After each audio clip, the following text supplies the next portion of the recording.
السلام علیکم سامعین و ناظرین، 94 نیوز چینل کے ساتھ میں ہوں آپ کا میزبان میاں ندیم احمد۔ ناظرین، 23 مارچ 2024 پاکستان کا بہت بڑا سول ایوارڈ مختلف شعبہ ہائی جہاز سے تعلق رکھنے والے لوگوں کو دیا گیا۔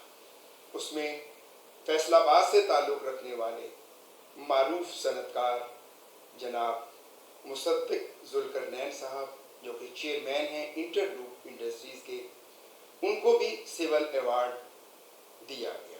آج ہم ان کے ساتھ موجود ہیں۔ سب سے پہلے ہم ان کا شکریہ ادا کرتے ہیں۔ سر، سب سے پہلے تو ہم آپ کا شکریہ ادا کرتے ہیں کہ آپ نے 94 چینل کو وقت دیا۔ فیصل آباد کے لیے بہت بڑا اعزاز ہے، اہالیان فیصل آباد وہ آپ کو اس پہ مبارکباد بھی دیتی ہے کہ یہ فیصل آباد کے باسیوں کے لیے ایک بہت بڑا ایوارڈ ہے۔ یہ ہر کسی کے حصے میں یہ جو خوشی ہے وہ نہیں آتی۔ سر، آپ ہمیں یہ بتائیں کہ آپ کو اتنا بڑا ایوارڈ ملا، کیا محسوس کر رہے ہیں سر؟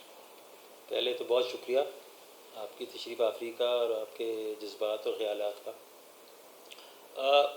ڈیفینیٹلی جب دیکھیں ملک کے لیول پہ آپ کو ریکگنائز کیا جاتا ہے تو خوشی ہوتی ہے۔ کوئی بھی شخص، کم از کم میں کسی ایوارڈ کے لیے یا کسی اس طرح کی ریکگنیشن کے لیے تو کام نہیں کرتے، ہم تو اپنی کام اپنی لگن سے کرتے ہیں۔ مگر ایوارڈ سے جو میں سمجھتا ہوں سب سے بڑی جو مجھے خوشی یہ ہے کہ جو لوگ میرے ساتھ کام کرتے ہیں ہمارے تمام اداروں میں، خاص کر انٹر لوپ میں، ان کی بہت حوصلہ افزائی ہوئی ہے، کیونکہ یہ میں نہیں سمجھتا کہ یہ ایوارڈ میرے لیے ہے۔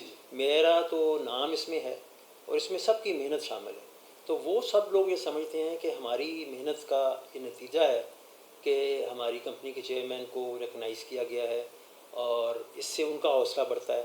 اور میں یہ سمجھتا ہوں کہ یہ میرے لیے بڑی خوشی کی باعث ہے کہ اس وجہ سے لوگوں میں اور جذبہ پیدا ہو اچھی طرح سے کام کرنے کا اور ملک کی خدمت کرنے کا۔ اچھا سر، آپ ایک انڈسٹریلسٹ ہیں، صنعت کار ہیں، تو کیسے خدمت خلق کا جذبہ کیسے آپ کے اندر مطلب آیا؟ دیکھیں، ہمارا جو ہم نے جب کام شروع کیا تو ہمارے فیملی میں دور دور تک کوئی بزنس کا کوئی ایکسپیرینس نہیں تھا، تو ہم نے جب بزنس کو شروع کیا تو ہمارے اندر جو بھی ویلیوز تھیں وہ وہی تھیں جو ہم اپنے گھروں میں ہم نے سیکھا، ہم اپنے اسکولوں میں سیکھا۔ انفارچونیٹلی اب یہ چیزیں آج کل کے دور میں ذرا کم ہو گئی ہیں کہ گھروں سے بچوں کو کیا سکھایا جا رہا ہے یا اسکولوں سے کیا سکھایا جا رہا ہے، مگر ہمارے زمانے میں جب ہم بچے تھے یا نوجوان تھے تو بہت ساری ایسی ویلیوز آتی تھی، تو ہم وہ ویلیوز لے کے آئے تھے۔ تو پہلے دن سے ہمارا خیال یہ تھا کہ اس کو جو بزنس ہے یہ صرف پیسے کمانے کا ذریعہ نہیں ہے، اس کا مقصد اس سے بڑا ہے۔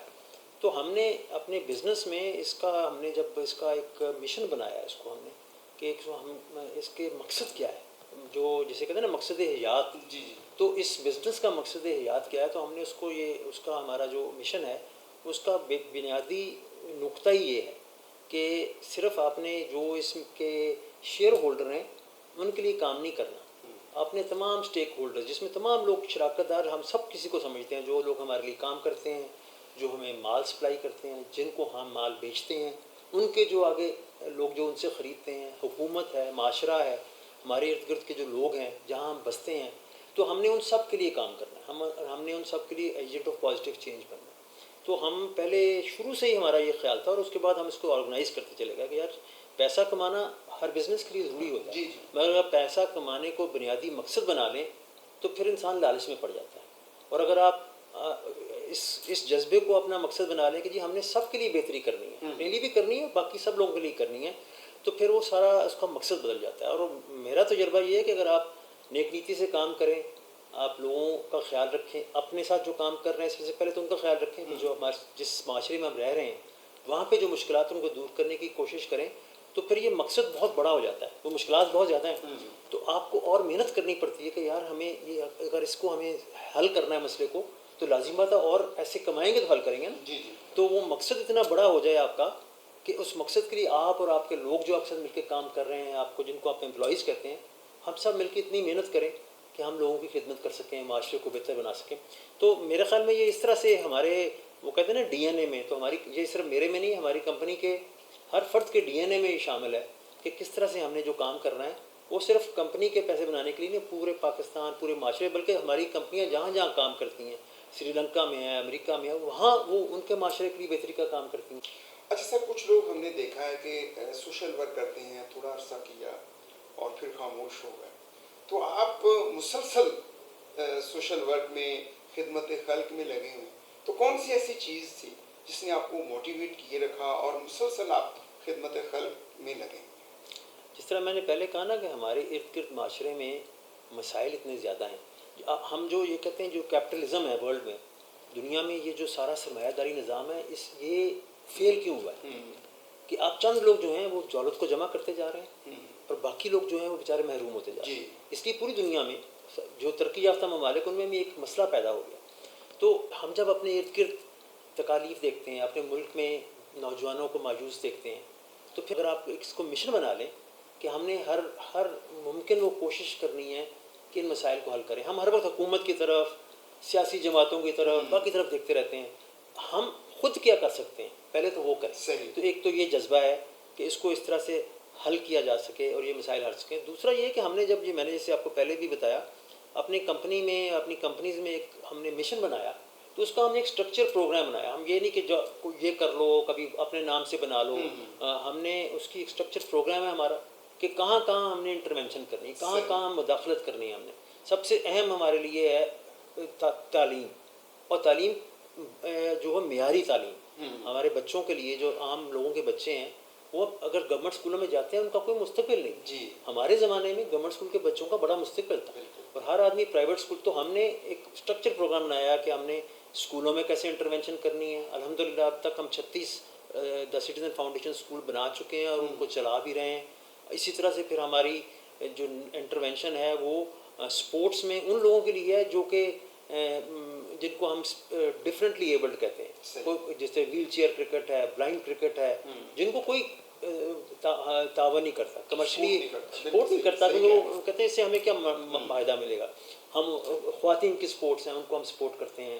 پھر ہم نے آپ نے دیکھا ہوگا کہ فیصل آباد میں لٹریری فیسٹیول کی بنیاد ڈالی ہے. 10 سال سے ہو رہا ہے. اب پنجابی فیسٹیول ہو رہا ہے. اس سال ہم ایک لائل پر ہسٹری کانفرنس کرنے جا رہے ہیں. تو ایک ہمارا اسٹرکچر پروگرام ہے. یہ وہ جیسے کہنا نا اتفاقیہ نہیں کہ یہ کر لو وہ کر لو. وہ پروگرام چل رہا ہے، اس میں لوگ باقاعدہ اس کو دیکھ رہے ہیں. ایک آرگنائزیشن بنی ہوئی ہے.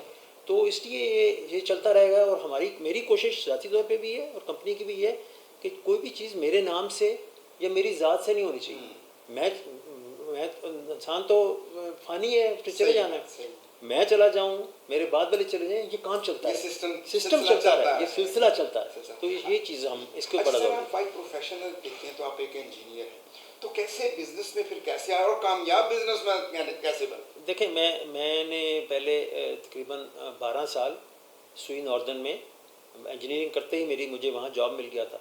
اور یہ وہ زمانہ ہے 1980 کا، جب آج کی اب سوئی گیس کی بات کرتے ہیں تو ایک سرکاری محکمے کا تصور آتا ہے. اس زمانے میں پاکستان میں 2 ہی کمپنیاں تھیں جن کو لوگ سمجھتے ہیں کہ یہ بہت ٹاپ کی کمپنی. انفارچونیٹلی دونوں کے حالات خراب ہیں. ایک PIA اور سوئی ناردرن. یہاں سے انگریز لوگ کبھی تازہ گئے تھے. تو میں نے الحمدللہ وہاں 12 سال کام کیا، بہت وہاں سے سیکھا. اس کے بعد میرے جو چھوٹے بھائی تھے انہوں نے بھی انجینئرنگ کی. وہ ماسٹرز کرنے آکسفورڈ چلے گئے. جب واپس آئے تو ان کا خیال بنا کہ ہمیں کوئی کام شروع کرنا چاہیے. ایسا کسی دوستوں نے مشورہ دیا. تو میری والدہ نے مجھے کہا تم بھی ان کو جوائن کر لو. وہ بھی انجینئر تھے، میں بھی. تو ہم نے کہا ٹھیک ہے، اس کو ہمارا ایکسپیرینس تو کوئی نہیں تھا مگر اس میں ہم مل کے کام کرتے ہیں. تو ہم نے اس کو شروع کیا. اب آپ نے پوچھا کامیاب کیسے ہوئے.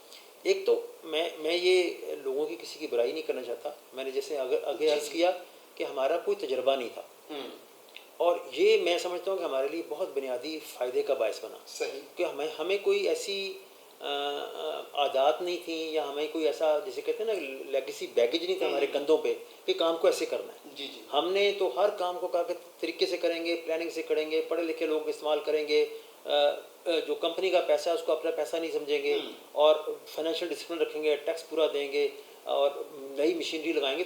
تھوڑی لگائیں گے مگر نئی لگائیں گے. تو وہ شروع میں ایک آدھ سال ذرا اس میں ڈیفیکلٹی آئی.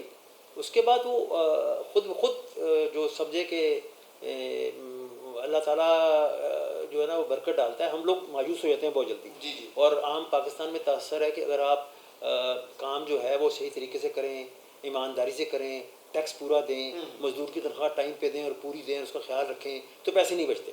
یہ اس کا جسٹ اپوزٹ ہے. یہ ہم کیونکہ ہم نے اس کو ازیوم کر لیا. جی جی. آپ اگر یہ کریں گے تو آپ آگے کے بھاگیں گے, پیسہ پیچھے پیچھے بھاگے گا. آپ کو پہلے ان لوگوں کا خیال رکھنا ہے, آپ نے ٹیکس پورا دینا ہے. آج انٹرلک جو ہے وہ ٹیکسٹائل کی سب سے بڑی کمپنی ہے اسٹاک ایکسچینج پہ, اس لیے کہ ہمارے پاس ہماری کتابیں ایک ہیں, ہم نے کبھی ٹیکس جو ہے 1 روپیہ نہ زیادتی نہ وہ چوری نہیں کیا, اور پھر بھی ہم منافع بخشیں. کیسے منافع بخشیں؟ لوگ کہتے ہیں ٹیکس دیں گے تو پیسے کیسے بچے گے. آپ وہ نیت جو ہے نا وہ ڈر گئے ہیں. ایک دو کر کے تو دیکھیں, کام صحیح طریقے سے کر کے دیکھیں, اللہ تعالیٰ خود ہی برکت ڈالتا ہے. میں تو میرا تجربہ تو یہی ہے. اچھا سر, اس وقت اگر ہم دیکھتے ہیں تو پاکستان کو بہت سارے چیلنجز کا سامنا ہے. اگر ہم ایکسپورٹ کی بات کرتے ہیں تو ہماری ایکسپورٹ بھی کم ہو رہی ہے, اور اگر ہم کاسٹ آف پروڈکشن دیکھتے ہیں, ہم مارکیٹ کو جو ہے وہ کمپیٹ نہیں کر پا رہے. تو آپ کیا سمجھتے ہیں کہ کیسے ہمیں ان چیلنجز سے نکلنا ہوگا؟ اچھا, اس میں دیکھیں 2 قسم کے چیلنجز ہیں ہمارے. ایک چیلنج تو جو ہے جس کے بڑے دوررس نتائج ہیں اور وہ اتنی جلدی حل ہونے والا نہیں. جی جی. وہ یہ ہے کہ ہمارا جو ہیومن کیپٹل ہے نا, ہمارے جو لوگ ہیں, جی جی, ان کی پروڈکٹیوٹی بہت کم ہے. ہم 0.41 پہ ہیں, یعنی کہ ہمارا ایک آدمی جو ہے وہ صرف 41% آن ایوریج پروڈکٹیو ہے. جی جی. اس کی وجہ یہ ہے کہ ہم نے اپنے بچوں پہ توجہ نہیں دی. ان کی پڑھائی جو صرف سرٹیفکیٹ لینا لازمی نہیں ہے. آج انفارچونیٹلی جو بچے یونیورسٹیوں سے ڈگریاں لے کے نکل رہے ہیں, ان کی اسکل نہیں ہے. ہمیں اس میں بہت لانگ ٹرم انویسٹ کرنا پڑے گا, اور یہ تو اگلے 8-10 سال کا پروگرام ہے کہ اس کے بغیر ہم کبھی بھی نکل نہیں پائیں گے جب تک ہم اپنی قوم کو تیار نہیں کریں گے زیادہ پروڈکٹیو ہونے. یہ تو ہے لانگ ٹرم. شارٹ ٹرم میں آپ دیکھیں, وہ پھر وہی بات ہے کہ آپ حکومت کے اخراجات بھی ہم کم کرنے کو تیار نہیں. ہم نے سرکاری ادارے پال رکھے ہیں جس کا کوئی فائدہ نہیں ہے. 1000 ارب روپیہ ہر سال ہم ضائع کر دیتے ہیں مختلف اداروں میں. کوئی نہ کوئی ہم بہانہ بناتے ہیں کہ اس کی وجہ سے نہیں ہے. بے شمار ایسے حکومت کی ادارے جن کی کوئی ضرورت نہیں ہے, پھر لوگ ٹیکس نہیں دیتے. آپ ہمارے ہاں آپ کسی بھی شہر میں چلے جائیں, شادیاں دیکھ لیں, ریسٹورانٹ دیکھ لیں, بھرے ہوئے ہیں. اور جو ٹیکس پیئر ہیں آپ کے, ہم کہتے نہیں اتنے ٹیکس پیئر ہو گئے ہیں, ان ٹیکس پیئر کا صرف 10% لوگ ہیں جو اصل ٹیکس دے رہے ہیں. باقی لوگوں نے 100 روپیہ دے دیا اور کہہ دیا میں ٹیکس پیئر ہوں. کوئی آدمی ٹیکس دینے کو تیار نہیں, اور اس کی وجہ سے بوجھ بڑھتا جا رہا ہے, وہ ٹیکس ریٹ بڑھتے جا رہے ہیں. ٹیکس کا ریٹ کم ہونا چاہیے, اور یہ آپ کا سارا ڈیٹا اویلیبل ہے, نادرا میں سارا ڈیٹا اویلیبل ہے, کون کتنا خرچ کر رہا ہے. تو ہر شخص کو ٹیکس میں اپنا حصہ دینا پڑے گا, اور حکومت کو اپنے اخراجات کو کم کرنا پڑے گا. اور جو ویسٹیج ہے, اسی وجہ سے بہت ساری آپ کی انرجی میں ویسٹیج ہے. انرجی کی کمپنیز جو ہیں انیفیشینٹ ہے, ساری سرکاری محکموں میں ہیں, ان کا کوئی پرسان حال نہیں ہے لوگوں کا, کنزیومرز کا. ریٹ بڑھتا جا رہا ہے, کنزمپشن اور کم ہوگی اور لاسز بڑھیں گے. تو اس کی کریکشن پاسبل ہے, بالکل پاسبل ہے. ہمارے ہم سب کو کمر کسنی پڑے گی. ہر شخص کو سوچنا پڑے گا کہ میں نے کیا کرنا ہے پوری قوم, اور ہم اس میں سے نکل سکتے ہیں.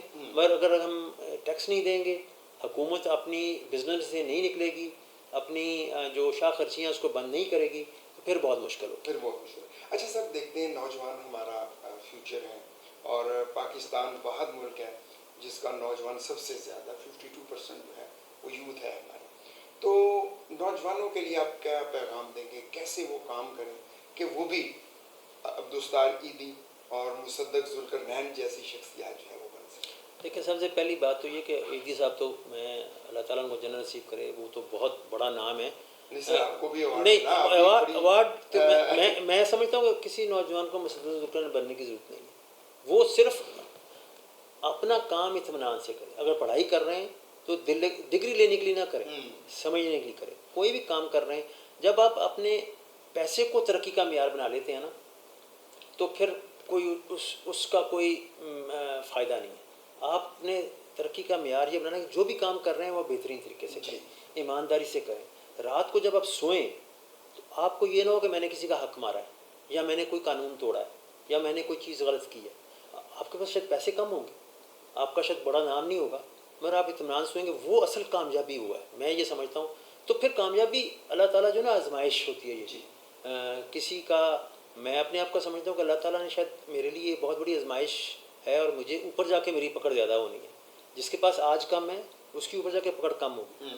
تو نوجوان ضرور, مجھے اگر میرے میں کوئی اچھی چیز ہے تو مجھے ضرور وہ فالو کریں. جی جی مگر لازمی نہیں کہ میرے میں سب اچھائی ہوں. مجھے اندھا دھن فالو نہ کریں.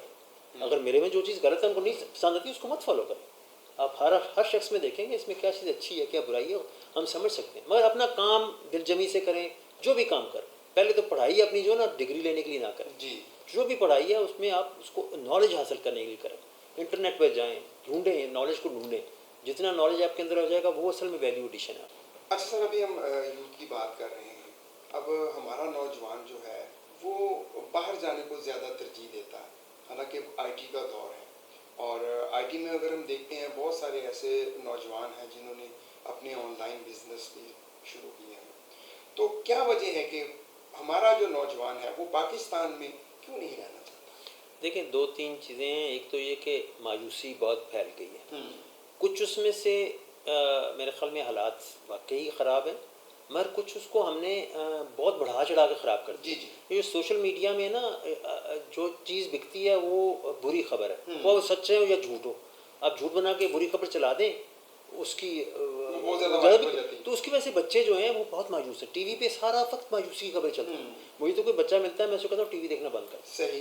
ایک تو چیز یہ ہے. دوسری چیز یہ ہے کہ جیسے آپ نے کہا کہ ہمارے ہاں یوتھ بہت زیادہ ہے اور یہ آن لائن اور جو آپ کا فری لانس بزنس ہے یہ بہت اس سے لوگ پیسے کما سکتے ہیں. جی اس کے لیے ایک تو بچوں کو یہ سوچنا چاہیے کہ ہمیں اس کے لیے کیا تیاری. بہت 2-3 مہینے کے کورس سے آپ فری لانسنگ کر سکتے ہیں. دوسری طرف سے حکومت کو یہ کرنا ہے کہ جیسے ہماری وائی فائی سپیڈز ہیں انٹرنیٹ سپیڈز ہیں اس کے اوپر کچھ کام تو ہو رہا ہے یہ تیز ہو تاکہ لوگ کنیکٹ ہو سکیں. ہماری جو پیسے کی اگر میں نے فری لانس کام کیا اور مجھے ایک دن میں نے $100 کمایا ہے اب تو $100 میں نے ریسیو جب کرنا ہے اگر اس میں سے $40 راستے میں کٹ جانے ہیں اور اس کو کوئی طریقہ نہیں ہے پاکستان میں اس کو آسانی سے لانے کا تو وہ بیچارہ اسی چیز میں پھنسا رہے گا. کبھی میں نے 100 اس سے لینے 50 اس سے لینے. آپ ان چیزوں کو فیسیلیٹیٹ کر دیں. دنیا میں اس وقت جو فری لانس بزنس نا $400 ارب کا ہے. پاکستان نے پچھلے سال کوئی $380 ملین لیے ہیں. آپ نے جیسے کہا دنیا کا 16% نوجوان پاکستان میں ہے. جی جی اگر ہم 1% بھی فری لانس لے آئیں بزنس تو $4 ارب بنتا ہے. نہ صرف پیسے آئیں گے ہمارے یہ سارے بچے جو ہیں یہ امپلائی ہو جائیں گے. بچے بچیاں یہ گھر بیٹھے کام کر سکتے ہیں اور بہت اچھا کام کر سکتے ہیں. تو اس میں بچوں کے لیے بھی چاہیے کہ وہ اپنی اسکلس کو امپروو کریں مگر حکومت کو بھی چاہیے جی جی کہ وہ یہ فیسلٹیز پرووائڈ کریں تاکہ ہمارے بچے یہاں پہ رہیں. اور اگر باہر بھی جانا ہے تو باہر جانے میں کوئی حرج نہیں ہے دنیا مگر باہر بھی اسکلڈ ہو کے جائیں. اسکلڈ ہو کے جائیں. باہر جا کے اگر آپ نے ٹیکسی چلانی ہے وہ بھی بری بات نہیں ہے مگر آپ پیرامیڈک بن کے کیوں نہیں جاتے. آپ نرسنگ کا کورس کر کے کیوں نہیں جاتے. آپ شیف بن کے کیوں نہیں جاتے. آپ باہر جائیں اور ایسا کورس کر کے جائیں جس سے آپ بھی پیسے کمائیں عزت بھی کریں اور پیسے بھی پاکستان میں ذرا مبادلہ بھی زیادہ ہے. زیادہ ہے. سر آخر میں ہم چاہیں گے کہ آپ ہمارے دیکھنے والوں اور سننے والوں کو کیا پیغام دیں گے؟ میں تو یہ کہہ سکتا ہوں جی کہ آپ پاکستان جو ہے ہمارا ملک ہے اس کے اوپر ہم گیو اپ نہیں کر سکتے. ہمیں اپنی امید جو ہے وہ قائم رکھنی چاہیے اور اپنے تئیں جو کر سکتے ہیں وہ کرنا چاہیے. دوسری کی طرف دیکھ کے حکومت کچھ نہیں کر رہی سیاسی جماعتیں کچھ نہیں کر رہی وہ میرے ساتھ والا کچھ نہیں کر رہا یہ کرنے سے مسئلہ حل نہیں ہوگا. میں اپنا کام صحیح کروں پھر دوسری کی طرف دیکھوں. بس میں تو یہ کہوں گا کہ آپ اپنا کام پورا کریں. آپ پاکستان کے لیے جو کر سکتے ہیں وہ کریں تو انشاءاللہ اللہ تعالیٰ بہت بہتری کرے گا. سر آپ کا بہت شکریہ آپ نے وقت دیا. سامعین و ناظرین ہمارے ساتھ موجود تھے مصدق ذوالقرنین صاحب چیئرمین انٹرلوک. اسی کے ساتھ ہی اپنے میزبان میاں ندیم احمد کو دے اجازت. پاکستان پائندہ.